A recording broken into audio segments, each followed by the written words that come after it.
नमस्कार दोस्तों। आज आपके सामने eastern body western mind Anodea Judith द्वारा पुस्तक लिखित के पिछले अध्याय की अगली कड़ी लेकर उपस्थित हूँ। आइए दोस्तों, इसे बड़े ध्यान से सुनते हैं। अध्याय दूसरा, दूसरा चक्र की अगली कड़ी, अधिकता और कमी। चूंकि दूसरा चक्र गति के बारे में है, इसलिए अधिकता और कमी शरीर की आंतरिक और बाहरी गति की मात्रा को दर्शाती है। साथ ही भावनात्मक पहचान और यौन अभिव्यक्ति को भी दर्शाती है। क्योंकि हम द्वैत के दायरे से गुजर रहे हैं, इसलिए शक्ति के तीसरे चक्र केंद्र की ओर प्रगति के लिए एक स्वस्थ संतुलन आवश्यक है। दो ध्रुवों को बनाए रखने के लिए परिस्थितियों के अनुसार किसी भी ध्रुव तक विस्तार करने के लिए पर्याप्त लचीलेपन की आवश्यकता होती है। केवल एक ध्रुव के साथ कोई शक्ति नहीं है। कई लोग इस चक्र में अधिकता और कमी के बीच झूलते रहते हैं। उदाहरण के लिए, कुछ लोग कई वर्षों तक यौन क्रियाकलाप या ब्रह्मचर्य के प्रमुख चक्रों को चिन्हित करते हैं, जबकि अन्य लोग एक ही दिन में अत्यधिक भावनात्मक उतार चढ़ाव का अनुभव कर सकते हैं। अपने केंद्र यानी चक्र एक ही आधारशीलता से संबंधित को बनाए रखना स्वस्थ संतुलन पाने के लिए आवश्यक है। यह संतुलन एक निश्चित केंद्र पर कठोर प्रतिबंध का मामला नहीं है, बल्कि एक आंतरिक स्थिरता के आसपास होमोस्टैटिक उतार चढ़ाव का मामला है। जैसे कि नीचे वजन वाले खिलौने हमेशा एक सीधी स्थिति में लौट आते हैं, क्योंकि आधार का भारीपन उन्हें हमेशा वापस घर लेता है।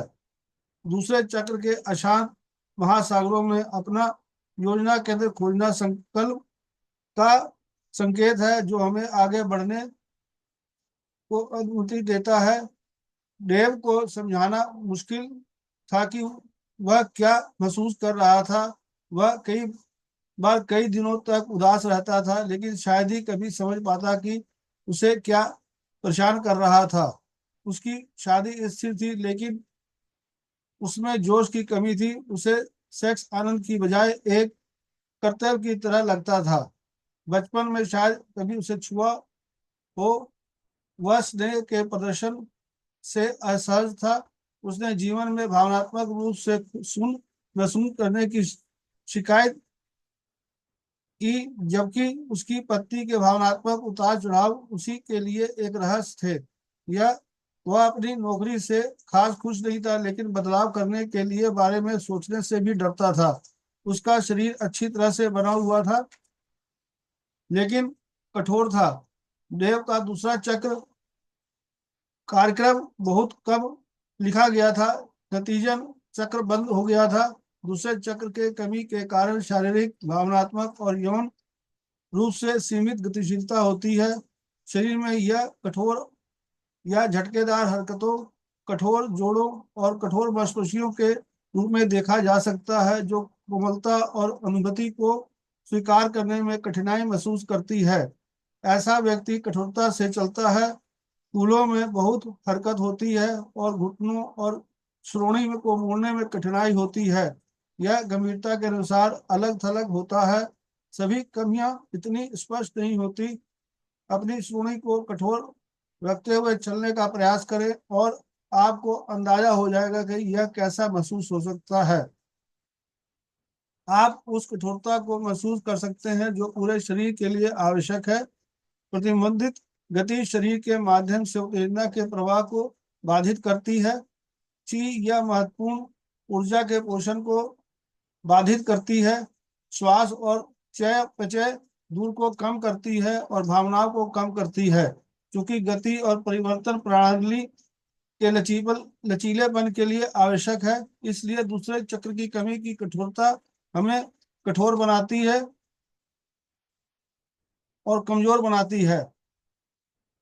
इस कमजोरी को बचाने के लिए अवांछित ऊर्जा को बाहर रखने के लिए सीमाओं को बहुत मजबूत रखा जाता है, जो परिवर्तन को प्रेरित कर सकती है और स्थिरता को खतरे में डाल सकती है। एक मान्यता यह है कि अगर हम भावनाओं को बहने देते हैं तो खरगोश के बिल में गिर जाएंगे और हमारा साथ देने के लिए कुछ भी नहीं होगा।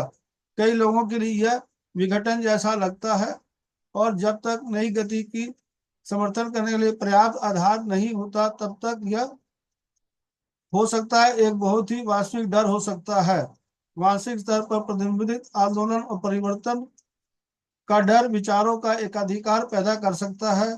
चीजों को करने के लिए केवल एक ही तरीका है, इसे भी कठोर और स्वतंत्रता पर सीमाओं यानी अक्सर धार्मिक और राजनीतिक कट्टरता के साथ देखा जाता है।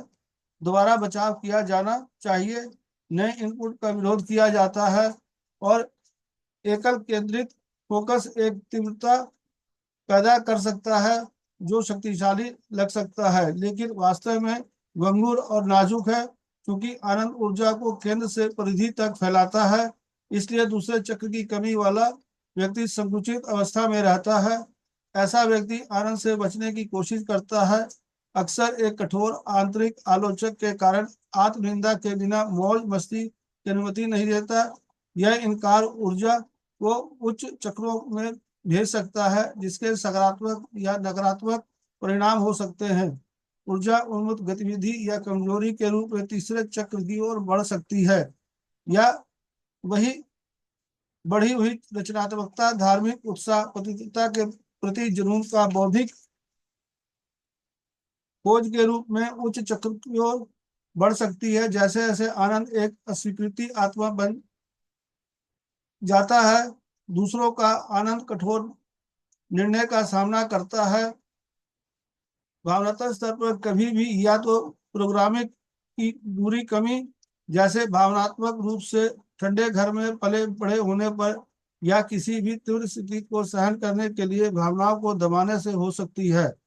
किसी भी मामले में भावना की कमी और शारीरिक संवेदना की इस तरह की कमी बचाने की रणनीतियां हैं जो दूसरे चक्र की कमी की ओर ले जाती हैं। इससे खालीपन की भावना, जीवन के बारे में निरस्ता, अटके होने का एहसास, कोई आंतरिक हलचल नहीं और अलगाव की भावना पैदा होती है।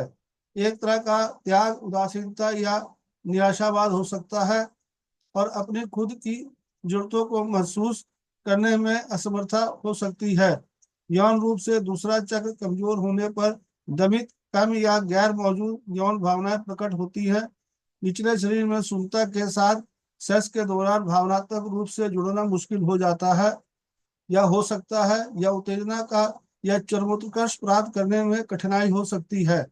सेक्स को लेकर शर्म, निर्णय या बस तीव्र शर्म हो सकती है जो उस समय ऊर्जा को सिकुड़ती है जब वह अन्यथा फैलती है और दूसरों के साथ विलीन हो जाती है। क्योंकि कामुकता एक जटिल मुद्दा है, इसलिए सेक्स वास्तव में उन भावनाओं का डर हो सकता है जो सेक्स से खुलती है।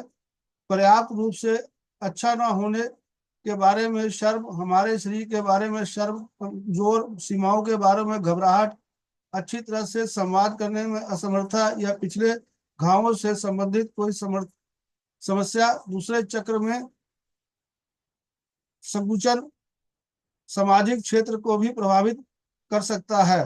क्योंकि सामाजिक कौशल के लिए भावनात्मक साक्षरता की आवश्यकता होती है। आंतरिक अपराध बोध और शर्म सामाजिक स्थितियों में तीव्र अजीविता पैदा कर सकती है, जिससे व्यक्ति दूसरे के साथ बातचीत करते समय कठोर या ठंडा दिखाई देता है। व्यक्ति को ऐसा लग सकता है कि उसके पास कोई भावना नहीं है, जब कि वास्तव में भावनाएं केवल छिपी हुई हो सकती हैं। दूसरे चक्र में कमी से आमतौर पर अंतर्मुखता होती है। दोस्तों, यह अध्याय यहीं तक। कल फिर आपके साथ इसकी अगली कड़ी लेकर उपस्थित होऊंगा। धन्यवाद। Thank you.